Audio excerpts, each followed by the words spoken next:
pour cette édition, nous retrouvons notre chroniqueur du mercredi, Stanislas Rigaud. Merci d'être avec nous ce matin. Bonjour Liselotte, bonjour à toutes. Et puis il y a toute l'équipe avec moi en studio, quasiment. Il y a Franck. Ouais, bonjour à tous aussi. C'est une bonne base. Voilà, il y a Adèle, il y a Maëlys. On va parler, Stanislas Rigaud, pour débuter cette édition, du livre enquête qui sort, La Meute, donc commis par Charlotte Belaïch chez Olivier Perroux, et qui souhaite mettre en lumière les dérives au sein de la France insoumise. Est-ce que vous en avez eu vent ? Écoutez, Mélenchon, c'est Dieu et je suis le fils de Dieu. Ce n'est pas de moi, ce n'est pas pour poursuivre la Semaine Sainte, mais c'est bel et bien pour citer le député Sébastien Delogu à propos de Jean-Luc Mélenchon, donc qui est comparé à Dieu par ce disciple, ce fidèle, cet ancien chauffeur de Jean-Luc Mélenchon. Et oui, pour répondre à votre question, Liselotte, j'ai eu vent de ce livre de ces deux journalistes qui sort aujourd'hui, donc le 7 mai, et qui est un livre enquête qui nous explique le fonctionnement interne de la France insoumise. Ce livre, cette idée de livre germe au moment de l'affaire Quatennens pour ces deux journalistes, notamment Olivier Perroux qui était à l'Express et qui est aujourd'hui au journal Le Monde. Et c'est un livre enquête qui révèle le poids de Sophia Chikirou, qui nous parle du fonctionnement de Jean-Luc Mélenchon, qui n'est pas que le fruit de son tempérament, mais aussi d'une stratégie bien huilée, où en réalité la stratégie de la purge est établie pour asseoir son autorité et s'assurer qu'il n'y a pas de contestation en interne. Il est expliqué dans le livre, et c'est très intéressant, le fonctionnement concret de la France insoumise, qui passe par des boucles Telegram ou des boucles WhatsApp, où en fonction de la stratégie du chef, un tel ou un tel est mis, puis enlevé, puis remis, puis enlevé. L'autre élément marquant du livre, en tout cas de ce qu'il en est dit, des articles que l'on peut lire, des bonnes feuilles que l'on peut lire, c'est aussi le fonctionnement de la jeunesse pour Jean-Luc Mélenchon. Dans le livre, ils appellent ça les mémoires, les jeunes sans mémoire, et il est fait référence évidemment à Louis Boyard, Raphaël Arnaud et toute une génération de la France insoumise qui n'a connu politiquement que Jean-Luc Mélenchon et qui ne se retrouve qu'en Jean-Luc Mélenchon. Ce culte du chef, il est fascinant, et puisqu'il fascine cette génération de jeunes députés qui, par manque d'expérience, par manque de culture politique, par manque de stratégie, de fond idéologique, s'en remettent à chaque fois à leur gourou. C'est d'ailleurs le terme qui est employé plusieurs fois dans le livre pour qualifier Mélenchon et le suivre coûte que coûte. Il leur fait peur, il les intimide, il les tient d'une main de maître. Il les fascine aussi. Et il les fascine. C'est-à-dire que la ligne idéologique de Mélenchon, c'est l'alpha et l'oméga de ces jeunes.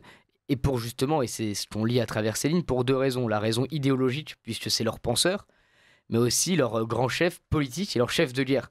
Et c'est ce qui est intéressant dans le personnage de Mélenchon, c'est qu'il est à la fois une figure autoritaire, mystique du chef au sens propre pour ces jeunes, mais aussi l'intellectuel, le grand écrivain, pas en l'occurrence, mais en tout cas penseur de leur clan. Si je dois mettre un bémol sur ce livre, ou en tout cas une critique sur l'aspect du traitement qu'il en est fait, je resterai sur ce retard à l'allumage de beaucoup de journalistes et de beaucoup de médias et de beaucoup de commentateurs. Ce livre est rempli d'anecdotes intéressantes qui peuvent concerner Sophia Chikirou, qui peuvent concerner l'affaire Quatennens, qui peuvent concerner les procédés, les process internes de la France insoumise. Mais in fine, on redécouvre simplement que Jean-Luc Mélenchon est autoritaire, qu'il tient ces jeunes loups, ces jeunes chiens de garde, sans mauvais jeu de mots avec la jeune garde, en laisse, et qu'à la fin des fins, Jean-Luc Mélenchon est loin d'être l'humaniste ou le grand démocrate qu'il prétend être ou qu'il prétendait être. Et c'est ce qui est, je crois, intéressant, et c'est ce qu'il faut pointer ce matin, c'est que on ne va pas se réveiller tous les 4 matins en découvrant la Lune et en découvrant que la France insoumise est un mouvement dangereux, est un mouvement qui, par son fonctionnement interne, mais surtout par ses accointances avec tout un tas de groupes politiques. On a parlé il n'y a pas longtemps des FOI, un mouvement ouvrier qui est en réalité le bras armé de Jean-Luc Mélenchon pour faire pression sur des militants. On ne découvre pas que Jean-Luc Mélenchon a une façon d'utiliser des mouvements antifa ou d'extrême gauche comme la Jeune Garde pour assouvir ses ambitions, ou en tout cas pour tenir ses militants. Et en tout cas, on ne découvre pas ce personnage sombre qui est devenu Jean-Luc Mélenchon à travers les années. Je conseille néanmoins à ceux qui sont intéressés par le fonctionnement de la France insoumise et surtout pour avoir des détails sur leur fonctionnement à le lire, mais en tout cas à être prudent sur les effets d'annonce faits au sujet de Jean-Luc Mélenchon. On ne découvre pas ce personnage, malheureusement, pour la vie politique française. Non, bien sûr. Ouais, ce qui peut être intéressant, c'est s'interroger dans quelle mesure est-ce que l'idéologie à laquelle a été biberonné Jean-Luc Mélenchon, l'idéologie qu'il pousse, par exemple, il s'inspire quand même largement du trotskisme, dans quelle mesure est-ce que c'est pas typiquement les effets de l'idéologie qui fait vibrer Jean-Luc Mélenchon qu'on constate? Et dans ces cas-là, qu'est-ce qu'il faut en tirer comme conclusion? Ah bah, c'est très intéressant, et je crois que c'est que Jean-Luc Mélenchon reste fidèle, pour reprendre la phrase de Bernanos, à l'homme qu'il était quand il était adolescent et quand il avait 17 ans. En réalité, il reste fidèle aux promesses de ses premiers engagements, et ses premiers engagements sont des engagements à l'extrême gauche. Vous avez parlé des mouvances trotskistes, mais aussi à des mouvements ouvriers dans lesquels qu'il fréquentait à l'époque. Et s'il a eu son passage au Parti Socialiste, qu'il l'a institutionnalisé, ou du moins qu'il l'a assagi, en tout cas politiquement parlant, ou lissé dans son image, à la fin des fins, l'homme revient toujours à ses racines profondes. Et les racines profondes de Jean-Luc Mélenchon, et vous l'avez dit, Liselotte, c'est des racines d'extrême gauche, fortement inspirées des méthodes trotskistes, et idéologiquement parlant, encore une fois, mais surtout aussi dans le mode de fonctionnement.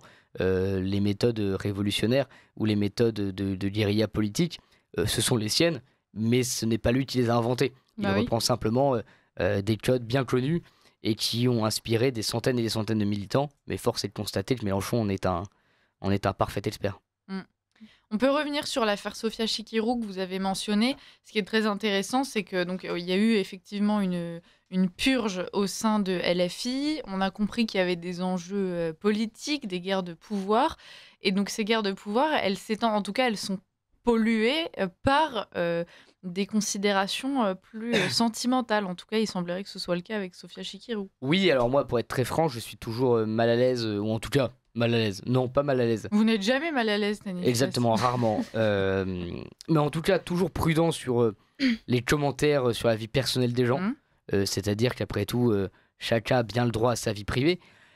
Mais dans le cas précis de Sophia Chikirou, il semblerait, et en tout cas c'est ce que dit le livre et c'est ce que disent d'autres enquêtes, que Madame Chikirou se présente elle-même au sein de son mouvement comme, je cite, la femme du chef. Dès lors que l'on porte les galons de son mari, il est compliqué de se défausser, de ne pas assumer ses responsabilités. Le cas de Sophia Chikirou est doublement intéressant, puisque du côté médiatique, elle joue habilement de sa relation personnelle avec Jean-Luc Mélenchon pour parer les attaques, et pour expliquer que les attaques qui lui sont faites sont dues à sa relation avec Jean-Luc Mélenchon et non à ses propos, à ses prises de position. Vous vous souvenez, elle avait comparé Fabien Roussel à Doriot, ou avait, et c'est très fréquent visiblement, insulté, incendié des collaborateurs, des élus, de tous les noms, de tous les sobriquets, de toutes les insultes les plus... en tout cas les plus anti-gauchistes du monde, puisque c'est des insultes qui seraient qualifiées d'homophobes, de grossophobes, de tous les termes en phobes que vous voulez. Et la deuxième chose, c'est que Sophia Chikirou est surtout protégée en interne, puisque Jean-Luc Mélenchon a une qualité, enfin en tout cas on peut lui reconnaître celle-ci, même si ses proches peuvent changer ou être interchangeables à certains moments, mais que ce soit sur l'affaire Quatennens ou sur les affaires, parce qu'il y en a plusieurs, Sophia Chikirou, il a quand même une tendance à ne pas lâcher son entourage et ses très proches, malgré vents et marées. Et alors qu'il a parfois tout son mouvement contre lui, il les fait plier pour protéger ses protégés. Est-ce que le fait de ne pas renier ses proches, sa base, c'est pas une qualité? Ah ben moi je crois que c'est une grande qualité, et que sur l'affaire Quatennens ou l'affaire Chikirou, typiquement, indépendamment du fond des affaires, c'est pour moi l'apanage d'un chef de ne pas lâcher ses troupes et notamment ses fidèles. Je crois qu'être capable de ne pas trahir et de ne pas prendre la marée quand ses proches sont attaqués, j'ai plutôt tendance à louer ça. On peut faire un parallèle avec la droite, là, je pense. Enfin, est-ce qu'à droite, on a la même, est-ce qu'on a la même assurance quand il s'agit de défendre un collaborateur, un élu qui est attaqué dans les médias? Pas du tout. Enfin, pas du tout. Encore une fois, c'est une discussion un peu passionnante, mais qui est un peu pas sans fin, justement. J'espère qu'on verra un jour le bout du tunnel. On regrette l'absence d'Alexandre de Galzin ce matin, qui aime beaucoup débattre dessus. Oui, mais avec qui je ne suis pas d'accord là-dessus. Je crois que la droite progresse, peut-être trop doucement, mais progresse à ce sujet-là, qu'un écosystème permet de faciliter, de favoriser cette défense et cette solidarité. Maintenant, il est évident que Jean-Luc Mélenchon, vis-à-vis de la droite, est bien plus, et la gauche, et l'extrême gauche, pour être très précis, en règle générale, est bien plus solide quand il s'agit de défendre les siens. Et le meilleur exemple, et ça nous fera peut-être une porte de sortie vers l'Assemblée nationale, mais le dernier exemple en date, c'est évidemment le discours encore hier de Raphaël Arnaud concernant la jeune garde, puisqu'il a, avec les députés en standing ovation derrière lui, défendu la jeune garde sans sourciller. Jeune Garde qui est un mouvement reconnu pour ses faits de violence, parce que d'ailleurs sur leurs propres canaux Telegram, ou en tout cas des canaux Telegram dont ils sont très proches, ils revendiquent eux-mêmes l'agression de certains militants. Ils ont eux-mêmes le discours qui consiste à dire qu'il faut reprendre la rue et être violent avec ses adversaires politiques, et ils ne sont pas lâchés. Mais pour aller dans votre sens, les autres, ce qui peut donner une leçon à la droite, c'est que pendant longtemps on a dit oui, mais c'est parce que la gauche est protégée par le système médiatique, donc c'est pour ça que c'est facile pour eux de se défendre. Dans le cas précis de Mélenchon et des députés de la France Insoumise, on ne peut pas dire, si nous sommes honnêtes intellectuellement, qu'ils sont protégés par un système médiatique, puisque les journalistes qui leur tapent dessus très régulièrement, voire peut-être presque plus aujourd'hui que sur notre camp, sont des gens du système ou des personnes, disons, installées. Olivier Perroux est aujourd'hui journaliste au Monde, il y a eu un complément d'enquête et sur Sophia Chikirou et sur les méthodes de la France Insoumise, donc force est de constater qu'ils se prennent les mêmes marées, ou en tout cas des marées similaires à ce que peut prendre la droite sur des affaires où l'on demande à nos camps de se justifier. Et pourtant, Jean-Luc Mélenchon ne lâche que très très rarement ses troupes et sa ligne politique. Sur la jeune garde, Maëlys, vous avez fait votre décryptage là-dessus ce matin. Peut-être quelques mots sur ces liens entre la jeune garde et la France Insoumise. Bah oui, des liens très étroits entre une association qui est quand même très violente comme la Jeune Garde et la France Insoumise. Enfin, ça en dit long finalement sur leur tolérance exacerbée au point de tolérer quand même des actes d'une extrême violence pour soi-disant militer, alors que c'est juste une défense. Il y a juste une défense idéologique derrière. Donc ça, bizarrement, Jean-Luc Mélenchon s'est bien gardé de le dire, puisque évidemment, quand on combat le soi-disant antifascisme, et bien là, toutes les portes sont ouvertes et voilà, donc encore une fois, ça en dit long finalement, et ça retranscrit simplement la stratégie d'ultra-gauche. Finalement, ils sont un petit peu tous pareils. Voilà, là pour le coup, on n'a pas de mal, je pense, à les mettre tous dans le même panier, puisqu'ils s'en revendiquent tout seuls finalement. Il y a quand même cette certitude à gauche de faire partie du camp du bien. C'est ça aussi qui les déculpabilise complètement. C'est-à-dire que toute la violence peut être tolérée, le moindre propos peut être accepté à partir du moment où, effectivement, on s'est érigé comme grand pourfendeur du fascisme. Mais oui, mais c'est pour ça que, vous voyez, moi, c'est un barbarisme dont je crois avoir déjà parlé ici, mais je crois à la détricardisation de notre camp. C'est parce que, typiquement, à titre personnel, je ne pense pas avoir raison sur tout, évidemment, et j'espère être amené à affiner des positions, à réfléchir, à continuer de travailler sur tout un tas d'avis que je peux avoir aujourd'hui. Mais je crois profondément que sur les 10 grandes idées ou les 10 grands combats que je crois importants pour le pays et que j'ai pu défendre par différentes campagnes ou sur différentes tribunes que l'on m'a accordées, je crois profondément être dans le vrai et surtout être dans le juste.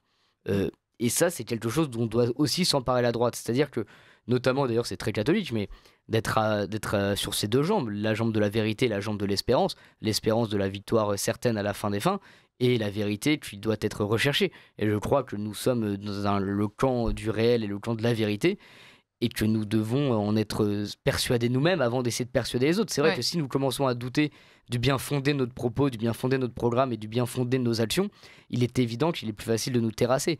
Maintenant, encore une fois, si l'on a la certitude que sur le plan sociétal, nous sommes dans le vrai, si nous sommes persuadés que sur la question identitaire, nous sommes dans le juste, avec évidemment tout un tas de nuances qui peuvent s'inscrire dans les différents thèmes dont je parle.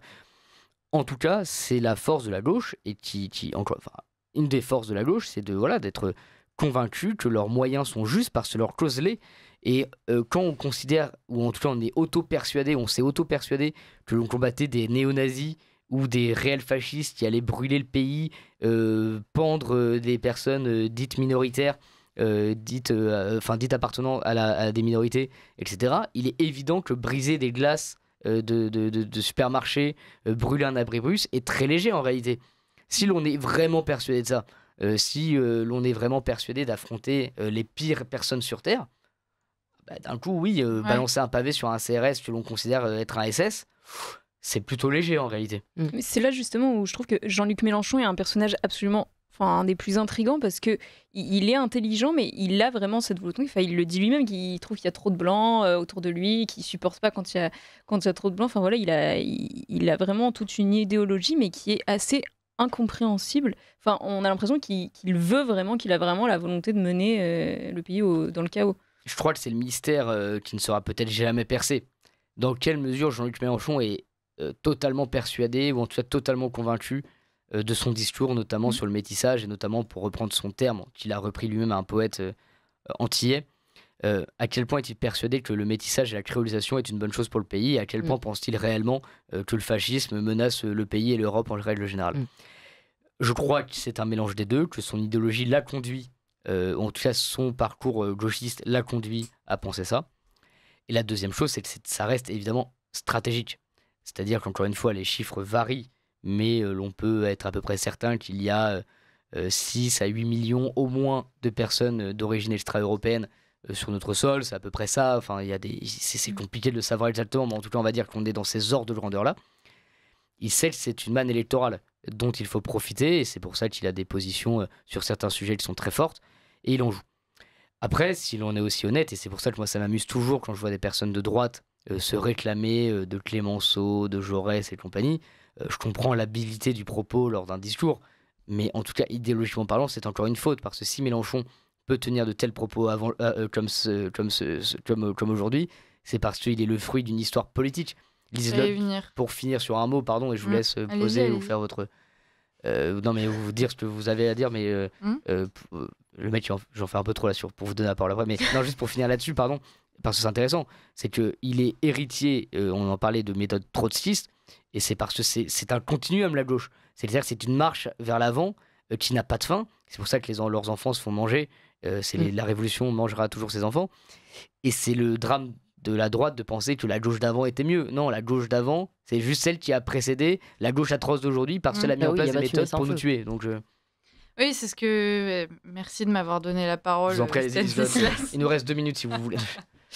Heureusement, il nous reste un peu plus. Non, mais en fait, quand vous avez commencé en disant voilà, la presse devrait s'interroger, parce qu'en réalité, toutes ces méthodes au sein de la France insoumise, on les connaît déjà depuis longtemps, c'est juste qu'on ne veut pas les voir ou pas en parler. En fait, c'est plus généralement les méthodes de la gauche, l'idéologie de la gauche qu'on peut constater depuis des dizaines et des dizaines d'années. Il n'y a qu'à revenir sur le nombre de morts faits par le communisme. Il n'y a qu'à revenir, Maëlys, ça s'applique à faire des vidéos en ce moment sur les réseaux sociaux. Voilà, on vous invite à les retrouver. J'espère que vous lâchez votre like, Stanislas. Vous constaterez que c'est le cas, je crois. Mais... votre pouce, pouce en l'air, voilà.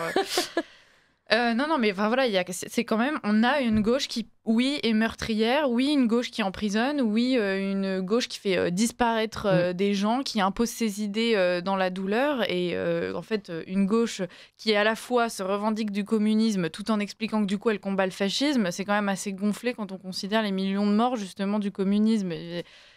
Après, bien sûr, moi je crois qu'il faut être précis sur. Enfin, comment dire, moi je ne considère pas que le communisme et le fascisme soient exactement la même chose, parce qu'il y a des nuances. En tout cas, ce qui est certain, c'est que le communisme est un totalitarisme, et que le seul argument de la gauche pour pallier à cet argument, c'est de dire oui, mais c'était pas le vrai communisme. Bon, pas de bol, dès qu'il y a eu du communisme, c'était peut-être jamais le bon, mais en tout cas, il a fait des dizaines de millions de morts à minima, et parfois beaucoup plus. Et l'autre différence, c'est qu'on peut plus revendiquer fasciste aujourd'hui dans la société. Par contre, se revendiquer communiste, là, il y en a plein qui le portent comme une médaille. C'est même un nom de parti. C'est quand même assez hallucinant. Encore une fois, je le dis souvent, mais imaginez un parti fasciste français. Non, mais je suis entièrement d'accord. Et c'est une victoire majeure de la gauche depuis des années. Mais si on remonte un peu plus loin que simplement le communisme ou les 68 arts, etc., dès la Révolution, ils ont quand même instauré un concept génial, c'est le pas de liberté pour les ennemis de la liberté.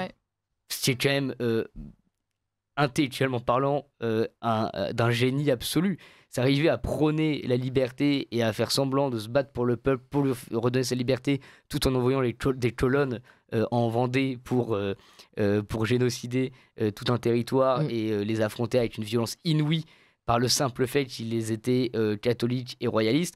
C'est quand même fascinant. Et c'est ça le génie de la gauche, c'est d'arriver à prôner des valeurs en en étant dans les faits et dans les actes à l'opposé total de ces valeurs. C'est-à-dire que c'est encore une fois ce que l'on voit sur les manifestations d'extrême gauche. C'est prôner la tolérance tout en étant dans notre mode d'action politique les plus intolérants possibles. Et c'est toujours cette espèce de paradoxe gauchiste qui relève du génie, il faut le dire, et qui est trop mal dénoncé ou trop peu souvent dénoncé et par les médias et par notre camp pour les combattre. Mais après, encore une fois, la gauche, en tout cas des méthodes de la France insoumise, parfois ne sont que le reflet de nos insuffisances, et c'est à nous de porter nos idées sans trembler, sans inquiétude, et d'être extrêmement serein.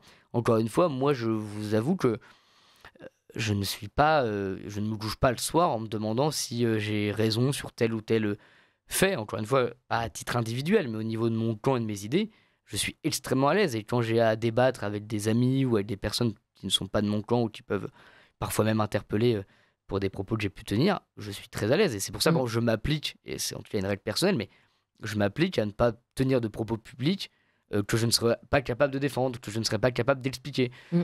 C'est une règle que l'on doit essayer de se tenir, à laquelle on doit essayer de s'y tenir, et ce qui doit nous impliquer, nous obliger également à travailler davantage, parce que les militants de gauche ont beaucoup de défauts, beaucoup, mais ils ont aussi la qualité d'être plutôt travailleurs, ou en tout cas d'être plutôt instruits, et d'avoir des centres de formation. Et nous, à droite, c'est en train de se développer. On a des écoles, on a des formations, on a des instituts, on a tout un tas de choses qui sont en train d'émerger, et qui sont, je crois, efficaces, sérieux et bons. Et encore une fois, on a le droit d'avoir beaucoup d'idées tant qu'on est capable de les défendre. Et c'est à ça que sert cette mouvance de formation dans nos camps. Alors, instruit possiblement, sauf que je pense quand même qu'on peut dire que la gauche est bien moins ouverte au débat avec la droite qu'inversement. Enfin, il y a juste à voir, par exemple, dans les manifestations d'extrême gauche, dès qu'une personnalité de droite est repérée ou quoi, ou ils sont même d'ailleurs hostiles envers des gens de leur propre camp. Hein. On a vu avec le député Monsieur Gage, le parti, voilà, exactement, le député socialiste qui a été évincé de la dernière manifestation de la France insoumise. Donc, au final, ce sont des gens quand même qui prônent la tolérance à toutes les sauces, mais qui au final démontrent par eux-mêmes leur propre fracture au sein de leur propre camp. Enfin, je suis désolée, quand on en est à un point d'évincer un type de chez nous, c'est que là vraiment, finalement, quel est le... Oui, il n'y a plus trop de place au débat. C'est ça, exactement. En fait, Oui, mais par exemple, et là, moi, je n'ai jamais tranché cette question, Maëlys, pardonnez-moi, mais l'un des défauts de notre camp, peut-être, mais encore une fois, je n'ai pas tranché ce débat. C'est que nous, dès que nous faisons vous le lancez et puis ensuite et voilà. Non, mais et puis c'est plus mon problème. Ah non, mais je crois, par exemple, sur Radio Courtoisie a tranché ce débat. C'est certains dans notre camp, et d'ailleurs c'est en train d'être tranché plutôt dans un sens, mais vous allez voir, c'est que la gauche ne s'embête jamais à faire semblant de vouloir inviter des gens de droite. C'est-à-dire que jamais, mais jamais, Libé fera un interview de Sarah Knafo, Jordan Bardella, de Marine Le Pen, de qui vous voulez à droite, et d'institutionnel. Je vous parle même pas de mouvance ou d'acteurs un peu plus droitiers ou voilà.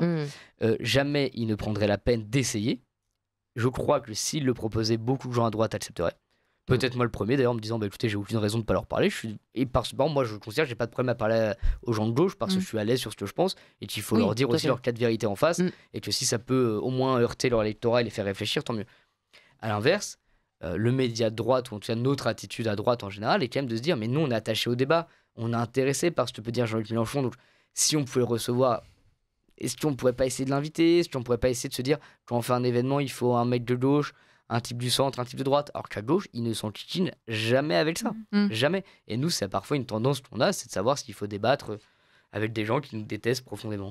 Je pense que l'autre question qui se pose, c'est que ce sont des gens qui ont déjà pignon sur rue par ailleurs dans les autres médias. Et en tout cas, sur Radio Courtoisie, notre mission, c'est aussi de donner la parole à ceux qui ne l'ont pas ailleurs.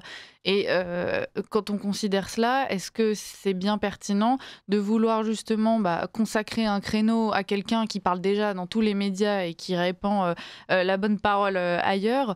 Finalement, on n'aura pas vraiment de valeur ajoutée, alors qu'on sait qu'en revanche, les gens que nous on reçoit, Stanislas, vous n'êtes pas vraiment invité dans les autres médias pour le moment, en tout cas assez peu, et ce créneau-là, on vous le réserve, et c'est notre façon justement de contribuer au débat. C'est là où je pense que Ah, pardon. Oui. Non, puis rappelons que historiquement, cette radio fondée par Jean Ferré en 1987 était justement là pour unir les droites et refuser le discours de gauche et même pas leur laisser la parole. Oui. Et le patron était même contre les débats contradictoires en expliquant que de toute façon c'était souvent stérile et que ça apportait rien et que tout le monde s'engueulait. Que ça faisait déjà la parole ailleurs. C'est ça.